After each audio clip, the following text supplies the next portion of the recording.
विपरीत का प्रयोग करो। माया से शंकर का यही प्रयोजन है। जब वे कहते हैं कि सारा संसार माया है, तो वो ये कहते हैं कि सारा संसार स्वप्न देखने जैसा है। ये ख्याल में रखो। लेकिन हम मूल लोग हैं। अगर शंकर कहते हैं कि ये स्वप्न है, तो हम कहते हैं कि फिर कुछ करने की क्या जरूरत है।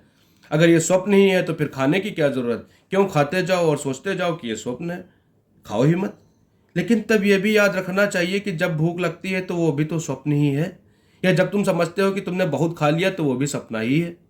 याद रखो, शंकर तुम्हें स्वप्न को बदलने को नहीं कह रहे हैं, क्योंकि स्वप्न को बदलने का प्रयत्न फिर इस झूठे विश्वास पर खड़ा होगा कि ये यथार्थ है, अन्यथा कुछ बदलने की क्या जरूरत है। शंकर सिर्फ ये कह रहे हैं कि जो भी है वो सपना है, इसे याद रखो, उसे बदलने की कोशिश मत करो। सतत ये 3 सप्ताह याद रखो कि जो भी तुम करते हो वो सपना है। शुरू में ये बहुत कठिन होगा, तुम बार बार मन के पुराने ढांचे में पड़ोगे, तुम सोचने लगोगे कि ये यथार्थ है।